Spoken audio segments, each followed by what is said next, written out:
The J. Michael Show. Welcome to another episode of the J. Michael Show. Our guest today is Jim Meskimen. Meskimen? I hope I said Meskimen. Meskimen. There's an N at the end of that word. You'll note it's Meskimen. Yes, Meskimen. I said it right. Okay. You rehearsed it, and then it still fell apart. Yeah. Well, welcome to the show, Jim. You're welcome. You're welcome. Yeah. You know, you have such a long career. I was looking at your international movie database, and there were movies that I didn't know you were in Apollo 13. What role did you play in that? I was a mission controller in Apollo 13. Ah, okay. Mhm. All right. One of the people in mission control. Yeah, it's a lot of work for me. It was a lot of fun. I enjoyed it a lot. I learned a lot. It's one of my fondest experiences of being in movies. Actually, it was a great project. Uh-huh. It's a movie that still holds up today. It's a unique film in that it's a drama, and but it doesn't have any kind of villain in it. It doesn't have a psychopathic killer with a secret lair full of nuclear weapons or some virus. It has the physical universe, space, time, distance, and Right. vacuum Yeah. as its antagonists. Yeah. So I really enjoyed working on it. What was your first movie role?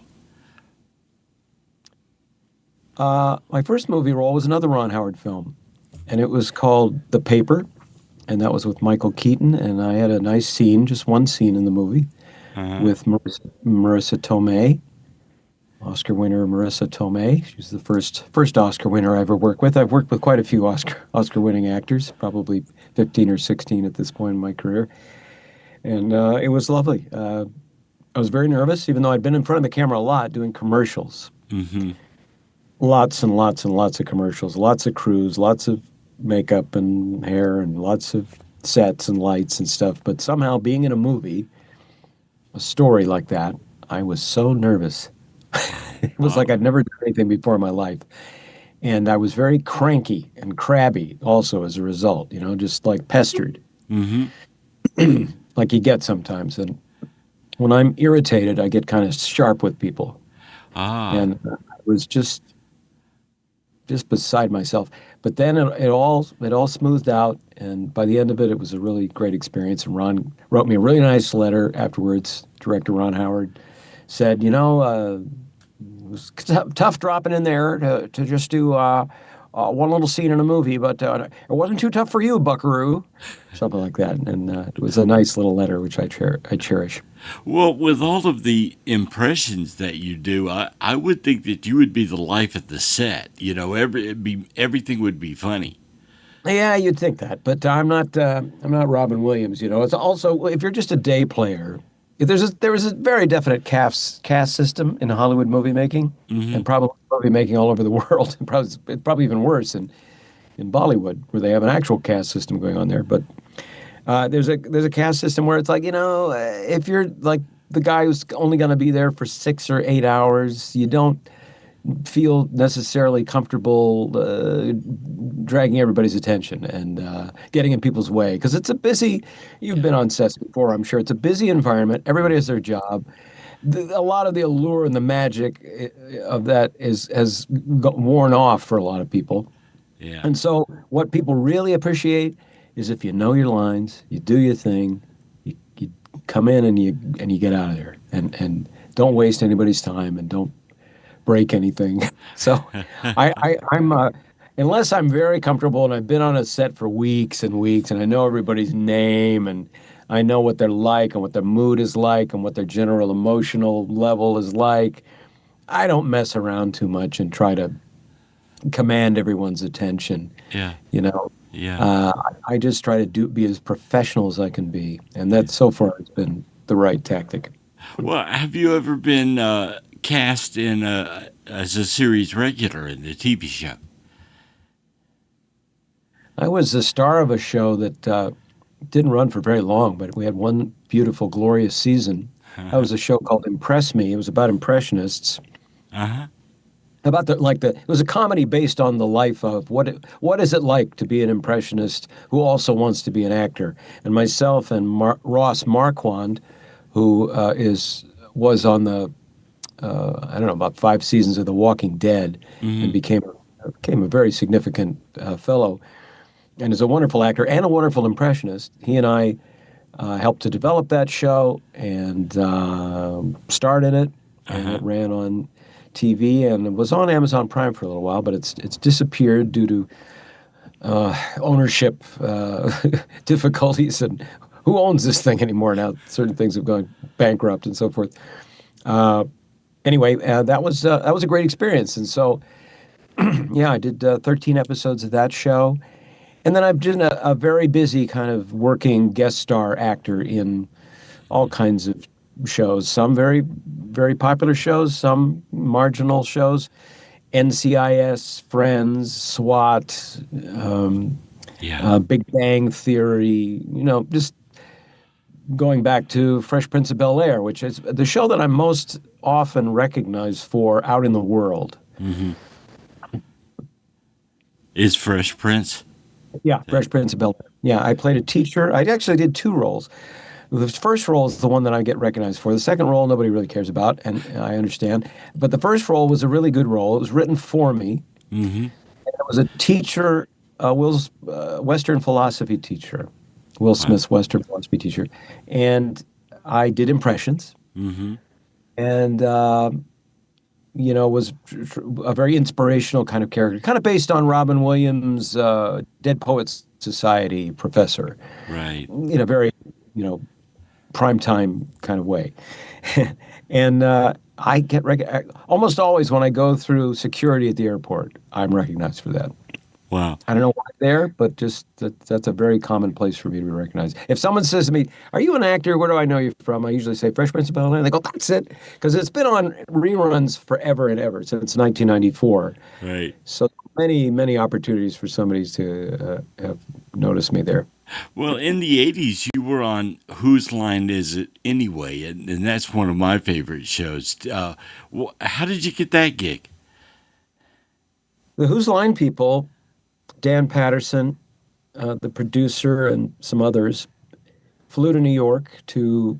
They wanted to do an episode out of New York City for Hmm. some reason, and they were looking for New York talent to supplement their British talent and to have us guest star. And so they came to see a group that I was working with at the time that I was a member of called Interplay in New York City.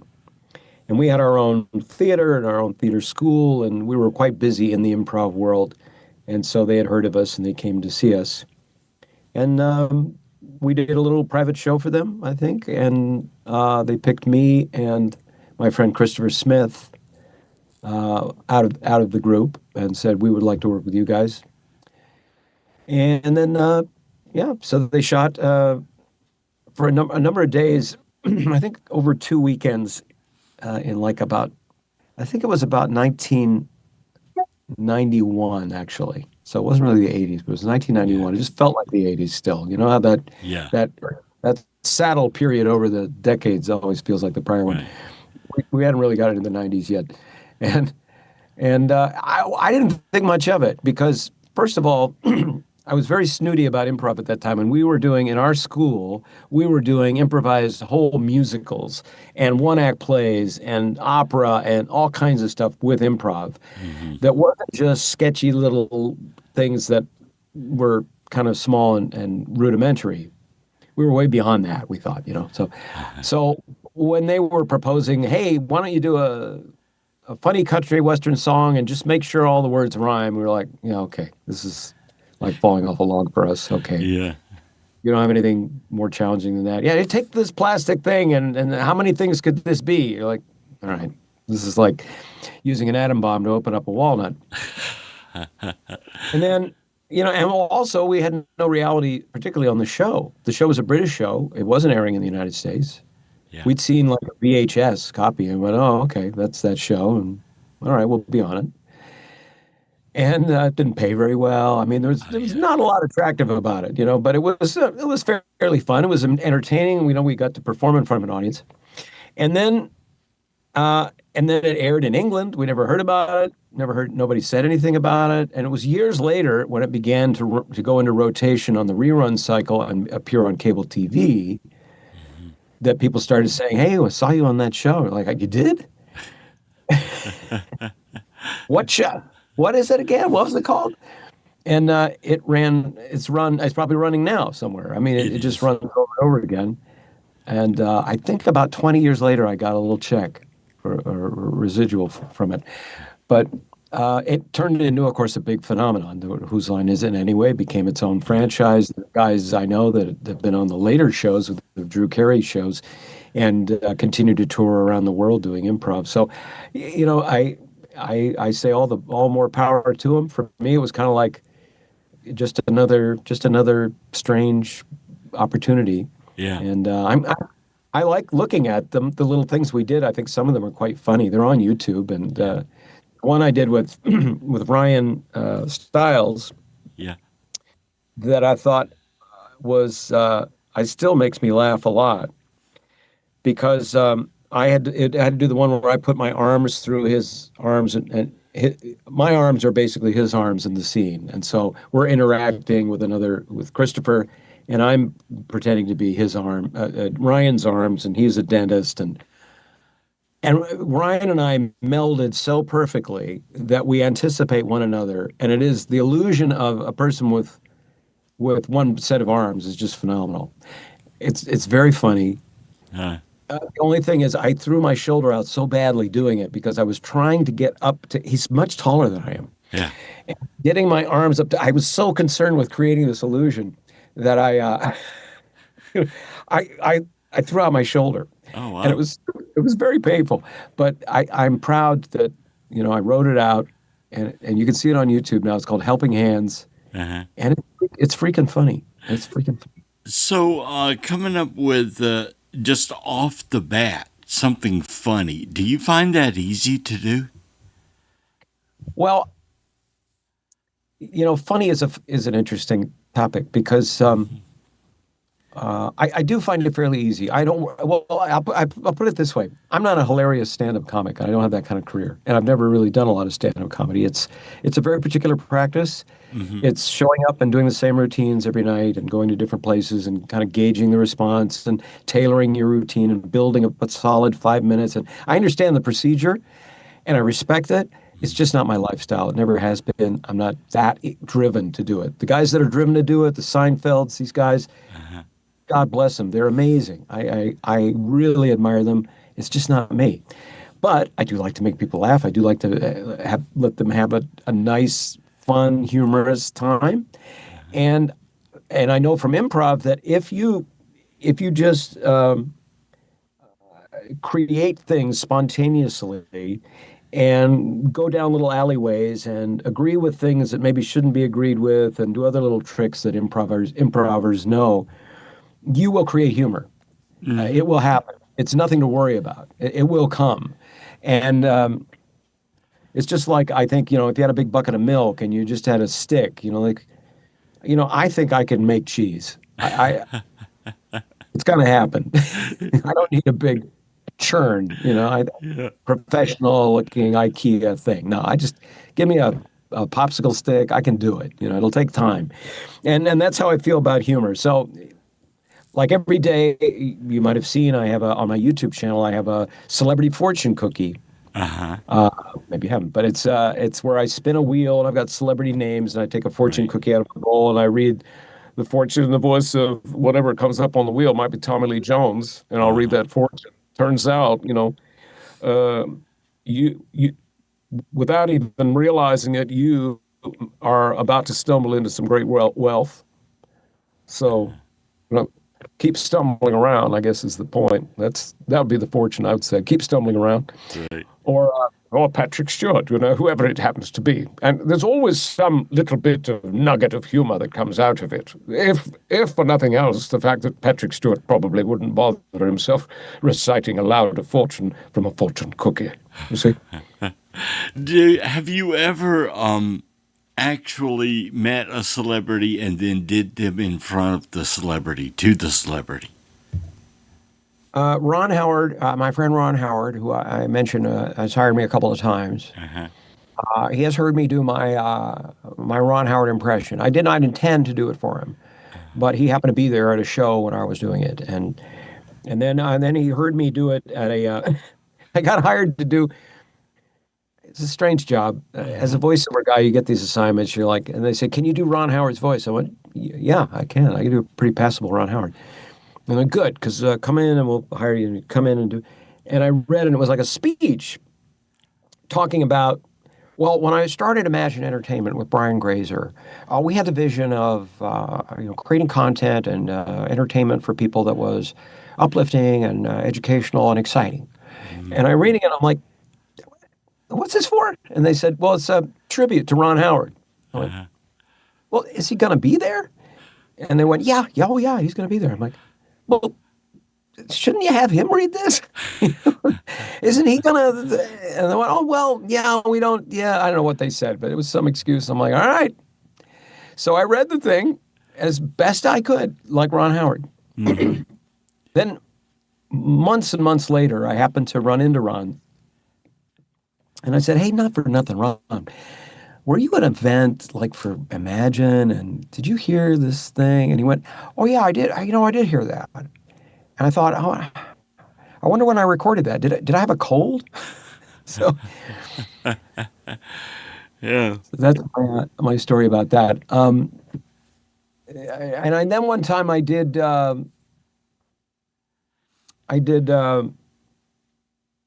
was working on I just done like a week prior to this event that I'm going to describe. I'd done a kind of a Sam Elliott voice for a trailer Uh-huh. for some kind of a comedy western. I can't remember the name of it right now, Uh-huh. but I did a kind of a Sam Elliott read. You see, Yeah. I can't get quite down as low as I did there on the day, but anyway, this is what I've done.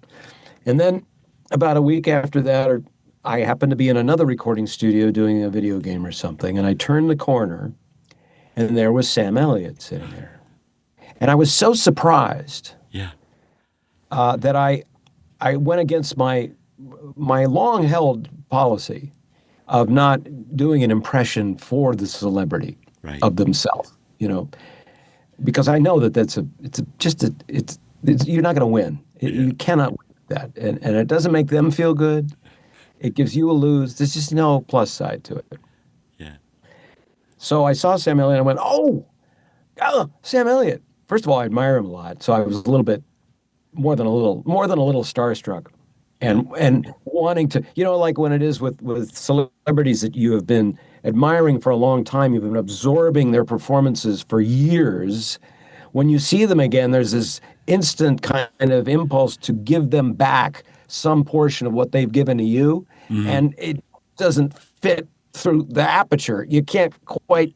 It's too much. Yeah. So I was like, and I said, "I just did your voice for a trailer. I was doing it for this thing just last week. I was trying to do your voice," and I couldn't stop myself from evoking him. And he went, well, you can really get down there, can't you?" And then I just disappeared into a vapor. I Yeah. just and I slunk out of the Shrink space. down. Yeah.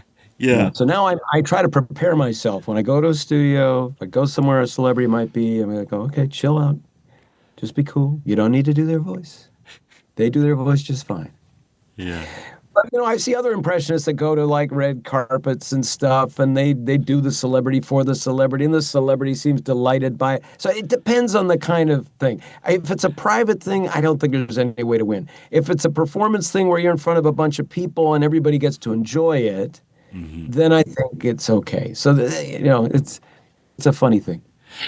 D- Um, One of the funniest things that I've seen you do is on Instagram, and I assume it's your daughter, but Yeah, she'll come up to you and she'll go, do this voice with him finding a frog in his soup or something like right, that. And right. it is so hilarious That would when be you a good just, one. We haven't done that one. That would be a good one. yeah, when you just instantly come up with something. Yeah, Um, yeah. Yeah. Yeah, it's my daughter Taylor. We've been doing these Hey Dad videos, and they're just very simple to do. And she pounces on me. They're all legitimate. We don't plan them. We don't write them. I think she will sometimes, prep a little bit and come Yeah. up with some ideas because now we've done so many, and but not always. She'll just kind of get a concept, and she knows the voices that I like to do and can do well, and she'll just pounce on me where when I'm doing something else.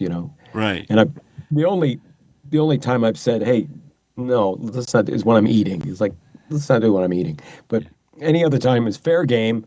If I'm fixing something, or walking the dog or washing the dog or whatever, and it's quite a few of them have gone viral.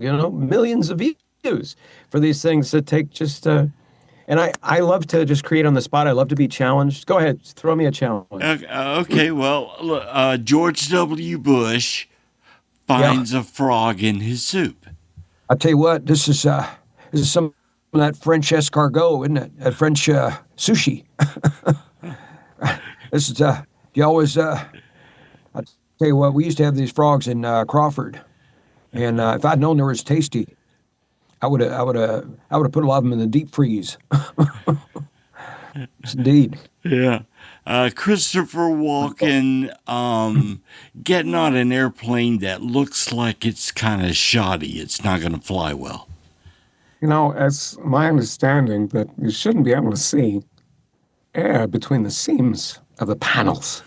It's supposed to be all connected. This is kind of like a big airborne cheese grater.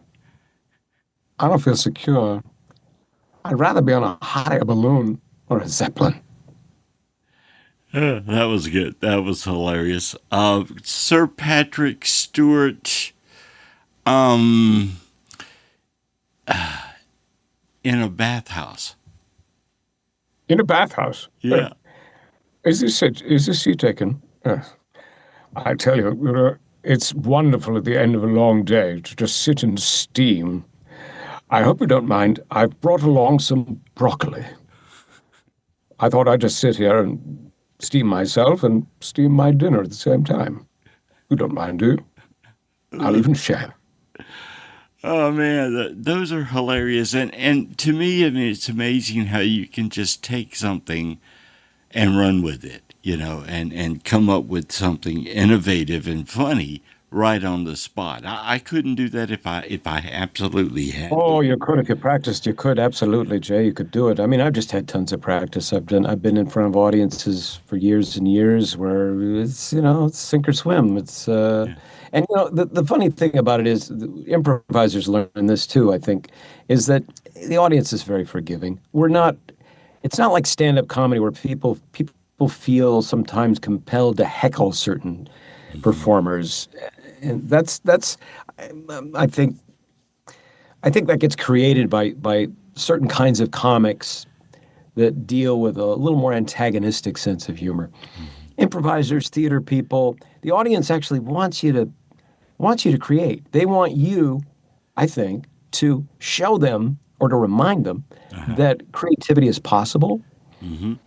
that everybody has a capacity to create. Because I think, when we sit in an audience, we watch a play, we're like, show me something, remind me how great life could be, or how exciting life could be, or how, oh gosh, sometimes things get really, really kind of rough, but it all turns out all right in the end. Show me that again, because I want to experience that part of life. Because right now it's really hectic out there.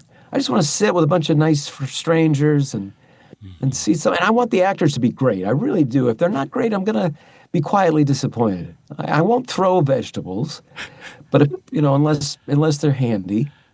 But I just would love it if you could be great. And so I feel always very lucky that I had the time in New York that I did. For 10 years I did improv every weekend almost for all that time, and I learned so much from just being in front of people, and mostly I earned the right to kind of be comfortable and to just throw things out. Like I have no problem if any of those suggestions you gave me or any of the little things that I came up with, if any of them were garbage, I didn't really care. you know, and I don't think you really care. It's just like we're just trying to have some fun here, and Right. it's all off the cuff, and there's no high standard being held. And in that way, the pressure's off, and you can think of something, and it's kind of like, that's kind of light and silly. Like I got the image of Patrick Stewart sitting in a steam bath with a bunch of broccoli. Like, all right, there's nothing wrong with that. There's nothing earth-shattering about it, but there's nothing wrong with it either. Right, it works. How many voices do you do? Have you counted all of them? No, I have I at various times I've put the lists together because people ask me, give me the list that you have, and so that we can do something with it or we can put it up. And so I have had occasion to do that, but it's not all inclusive. I'd say I'm probably in the area of in the range of 75 to 100 different voices pretty well. Wow. Then I do many more that are just like passable.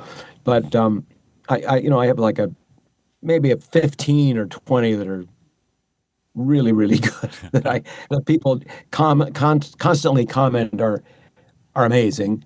Yeah. Then I have another bunch that are like, well, that sounds like him.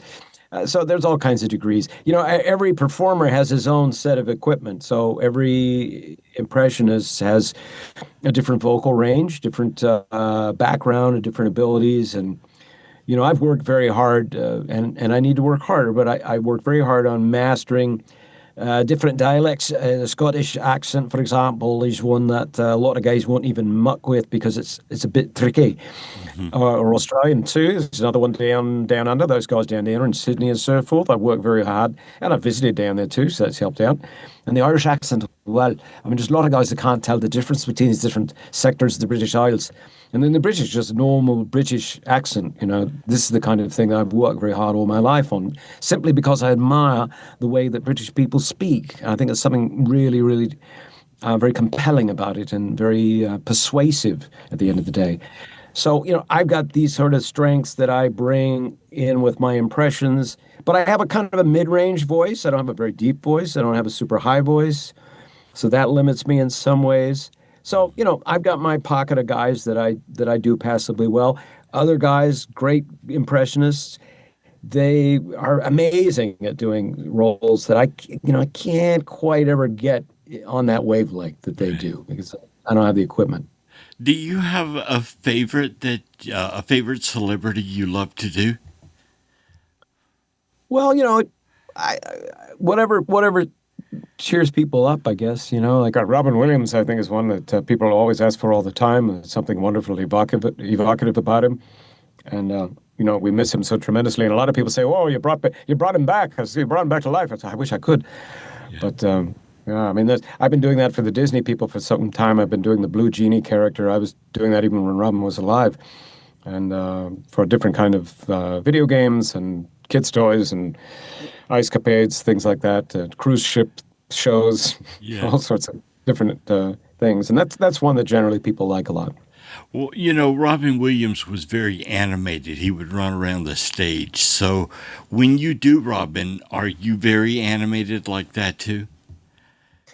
To some degree. Often when I'm doing it, I'm in front of a microphone, and so it really wouldn't serve anybody's, better purpose to have that happen. But when I'm on stage, yeah, sure, I'll move around a little bit more. You have to get more active. You have to hold yourself in a different way. You hold your head differently. You speak quicker. You have to speed your brain up. Get in, turn the crank, get that spring all wound tight. And there's a lot of things that have to change. I like to just, people say that I sort of look like the characters that I become. Mm-hmm. And that's because I am trying to do that acting exercise of becoming the person that I'm, whose viewpoint I'm assuming. So with it comes the stance and posture, and a lot of the facial stuff comes with it too. The way they hold their face, the amount of energy that they have. For example, Robert De Niro is just a very different kind of feeling than other people. Different sort of rate of communication. Obviously, Woody Allen is another one. Woody Allen, it behooves you to look around and find a pair of glasses to put on because it just helps the whole affectation. Or Colonel Sanders, also is another one. I put my glasses on. Right, anyway, you got me running off in the mouth here. The point is that you just want to try to, as much as possible, embody that person that you're pretending to be, you see, to complete the illusion. So if you're doing like a cartoon character for a movie or a TV show or something, do you need to see an image so that that can kind of tell you what that voice is going to sound like? It's helpful. Yeah. And back when I was designing cartoon characters Hmm. in my early days in New York City, I designed cartoon characters for the show Thundercats, the original show. Hmm. The actors would look at the drawings first, and it would help inform their understanding what this character was supposed to sound like. They would look at him and they go, "Oh, there's a guy who's got a tusk, so this would influence the way he spoke," or Hmm. something like that. It was very obvious, or just they would just kind of extrapolate by looking at the character, by looking at the drawing. They would kind of get a sense of what he should sound like, and that's an artistic choice. Hmm. And anybody can do that. You can say, what's the voice of this box? Well, it's very simple. I'm standing by, and I'm always ready to help. You just make a sort of a choice about it. Yeah. Do you ever do like established cartoon characters like Mickey Mouse or something like that? No, I mean, I did the Blue Genie, which is an established cartoon character, and I've done a few others for Disney.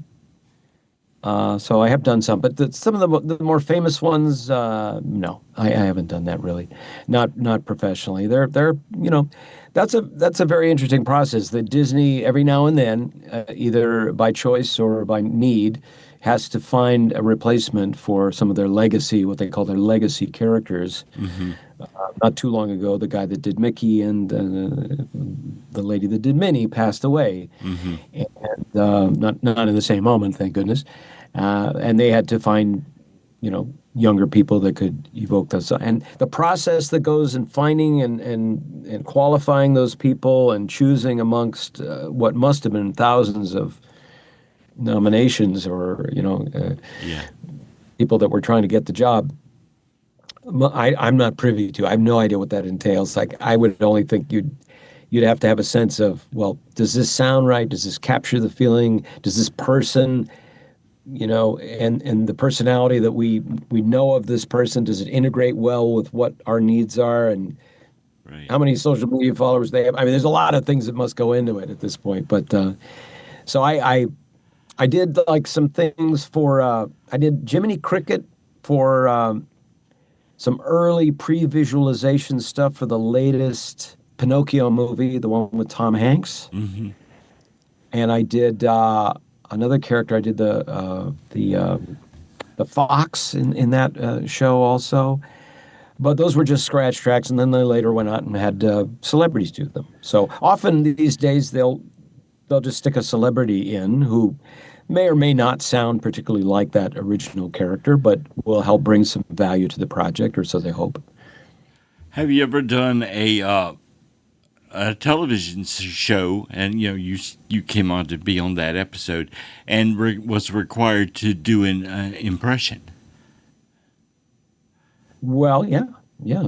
such as You mean, well, like on The Fresh Prince of Bel-Air, the teacher character, he did impress in you the did classroom. The TV show I did Impress Me. It was about impressionists. yeah. You had talked about that, but I'm talking about like you did NCIS, where you were required to do an improv on some series like that. Or improv. Yeah, You said or- impression. Sorry, Yeah, or forgive an me. impression. Yeah, or an impression. Okay, it was two different things. Uh, Yeah, I've had to improvise quite a lot on television. I'm always very, very comfortable with that. yeah. I worked on a show called Gaslit with Sean Penn and Julia Roberts.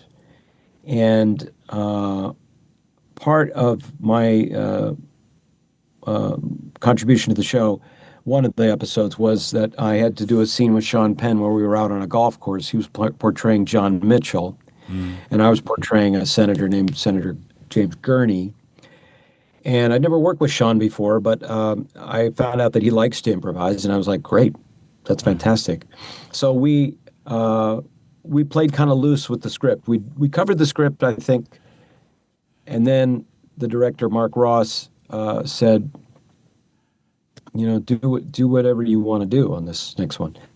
So I was very attentive to what Sean was doing, and we worked off one another. And I dare say some of those moments made it into the final. So, if it's a good tool, improv with people that are familiar with it, with people that have experience with it, and in a drama, it's really Right. great. In a comedy, sometimes you might feel forced or to be funny or come up with something witty, and that often will bite you in the butt. Although on Parks and Recreation, they always do improv passes in Parks and Recreation, and I think that played a lot to the performers' strengths. And when I was on that show 6 or 7 times, there was usually opportunities for me to improvise as well, which I always savored. Yeah. Yeah. So accents also, have you ever done a role where you used a British accent or a different accent? Yeah. Oh yeah, often. Yeah. In fact, I'm supposed to do one in a week or so. I've done a German accent also. I was on the show Hunters, the Al Uh-huh. Pacino show on HBO, and I played a German judge that was sentencing Adolf Hitler to life imprisonment in this reimagining of what might have happened. And I did Phil Donahue, the talk show host Phil Donahue, Hmm. who didn't have an accent particularly that I could detect, but I did a kind of an impression of him, definitely an homage to him in the show Welcome to Chippendales. I've had to do Texas accents quite a lot. I just did Oh, one yeah. recently, Landman with Billy Bob Thornton, Uh-huh. where I play the family attorney. And in the recent Elvis movie, I did a voiceover of Jimmy Carter announcing to the world the great tragedy of the passing of Elvis Presley, and that turned into a voiceover in that movie. So it's one of the tools that I use, and I'm grateful that I spent as much time goofing around with accents.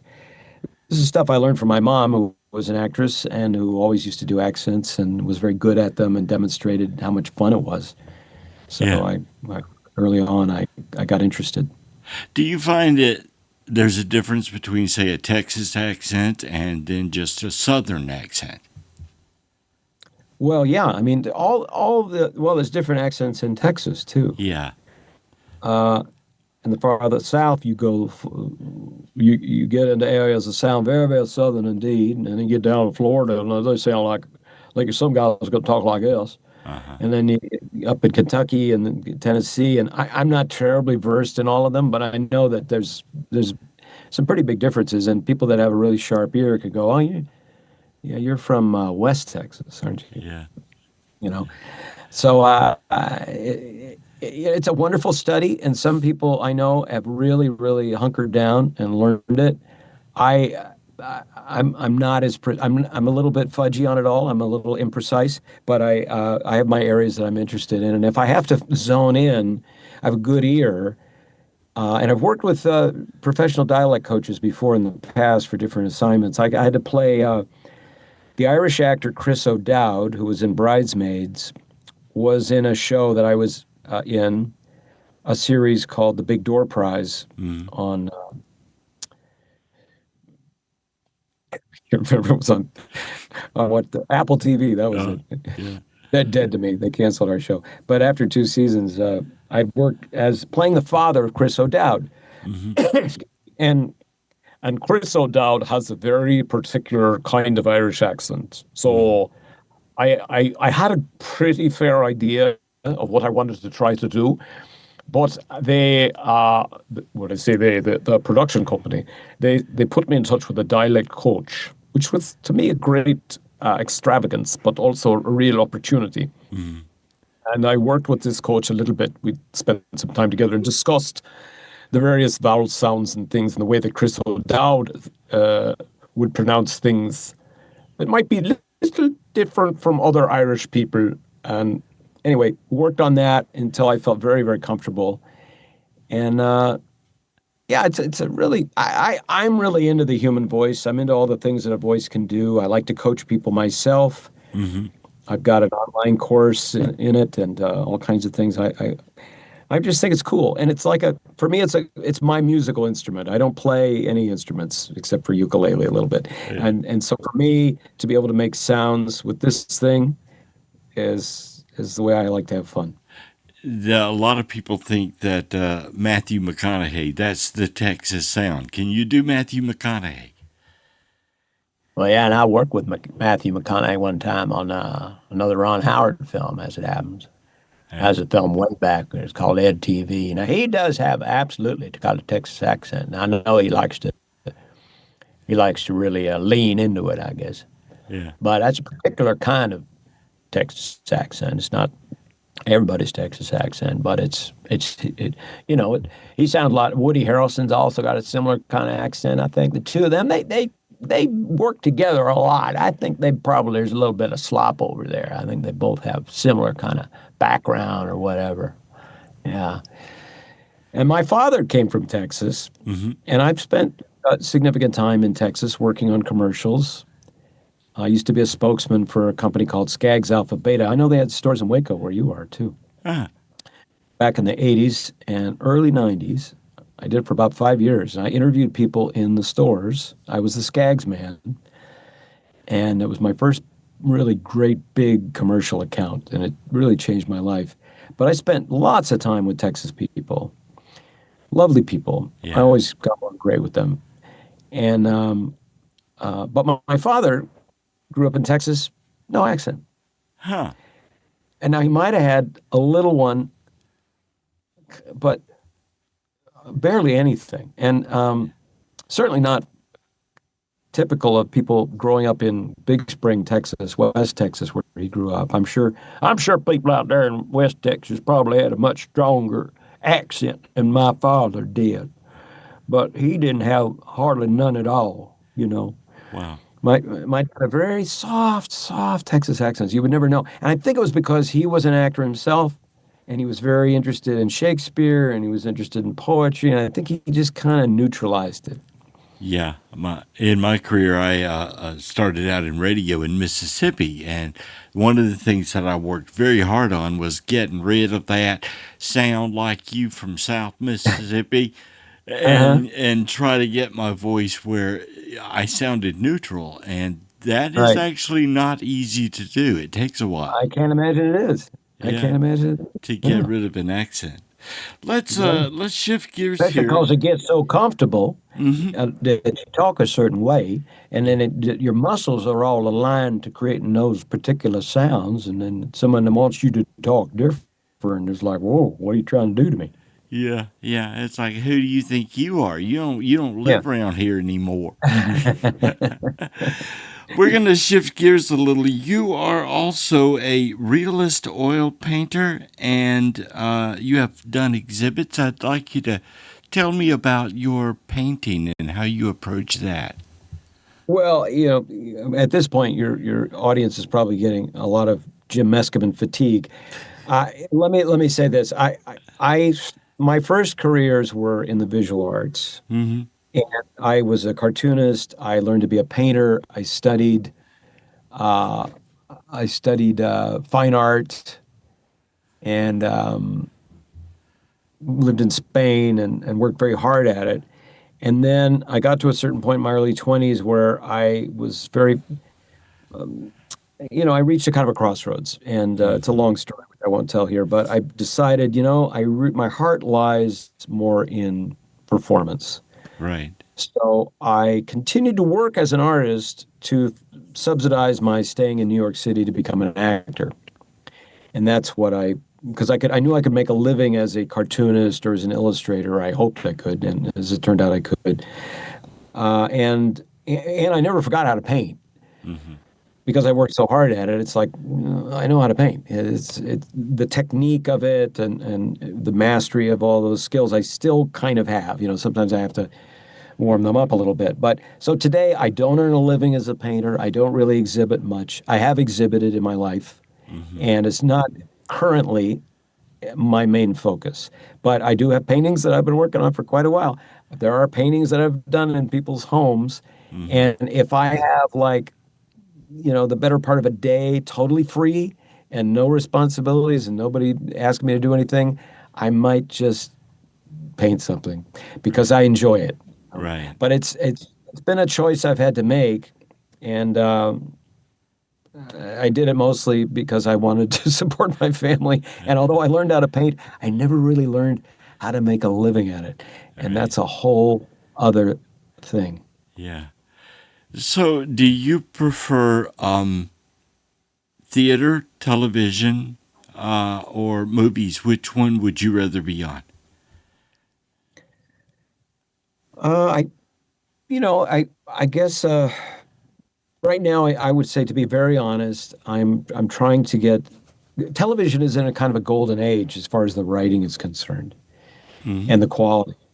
And so I am focusing to the degree that I can focus on television. Movies are still also very compelling, and they're very similar kind of art forms, and they're all great. And I don't turn down any of them. And I do a live one man show. I did Hmm. last year 3 or 4 times. I did my live one man show, which consists of mostly a lot of impressions and stories and so forth. But I'm also developing a screenplay that I wrote that I've been working on for quite some time. But I've got some people that are starting to we're starting to get it into motion. And that would be a feature film starring myself. It's kind of a thriller comedy. And then I'm doing TV, and I hope to be back on Landman, the Taylor Sheridan show, Yeah. which I worked on with Billy Bob Thornton and Demi Moore last year. So, television, though, I must say, is slightly more attractive to me because of the amount of people that it reaches. And because television, there's some amazing writing going on in TV. Uh-huh. And because it's longer form than a feature film, you can go into deeper layers with it. If you think about, the character of Walter White is a great example Yeah. in Breaking Bad. We got to see so many colors. Bryan Cranston got to dramatize so many aspects of this character. What a treat. What a Hmm. challenge. But what a privilege and what a great opportunity. So, I mean, that kind of thing definitely appeals to me. Do you like being busy? I mean, you apparently have a lot of things on your plate. I do like being busy. I'm more comfortable being busy than being indigent. And Uh-huh. and I'm rarely without something to do. And As you can see, I'm in a booth here in my home. I have a booth so I can always record. I do audiobooks. I do TV and radio and animation, commercials and voiceovers, and when I'm not working on films and television shows and doing live shows. well, you also do cameos for people, right? You'll do a voice for them. Yes, I did a couple just yesterday. Yeah, Cameo. That I get quite a few requests for that. And I'll do impressions or shout outs or birthday, holiday greetings, things like that. Yeah. And do you have? Also, I'll do this. If you go to my website, jimmeskimen.com, I do like just recorded audio messages. If you have a message that you'd like to share with somebody, I have a bunch of people I do impressions of. There's a list there, or you can say, "Hey, do you do this guy? And could you do this message for my YouTube video or for my grandmother's birthday?" Or I've done all kinds of stuff, and Yeah. so I try to make myself available. So, if someone wanted a voiceover or something from you, how would they get in touch with you? Well, it's just a message or something fun like like a Cameo. You can look me up on Cameo. You can Mhm. also find me at jimmeskimen.com, fill out the contact form, and send me an email, or go to the celeb. I think there's a menu that says products, and there's celebrity Jimpressions. Yeah. Jimpressions is kind of my handle, and on a lot of social media. And I'll do a little. You can fill out a form, and it's all there. Yeah. Jim, thank you so much for being a guest on my show. I really had a lot of fun with this. And is there any voice you want to do to say goodbye? Well, let's see. You a little bit stumped me. I've done so many voices for you. I'm trying to think of one that I haven't done for you. Let's see. Well, how about there was a guy who was the president, Yeah. Joe Biden. Yeah. Listen, you know, these days are very tumultuous, and everybody got to. We have to care for one another, care for one another. Yeah. That's all that matters. Oh, and Okay. by the way, I mean, he says that. Oh, By the way, yeah. by the way, yeah, not for nothing. Anyway, never mind. There are certain catch things that Biden says. Okay, well, Jim, it's been great. It's been wonderful. Maybe we'll have you back on this show. But again, I just want to thank you for being my guest. You're welcome, Jay. Take care. All right. That'll do it. We'll see you next time.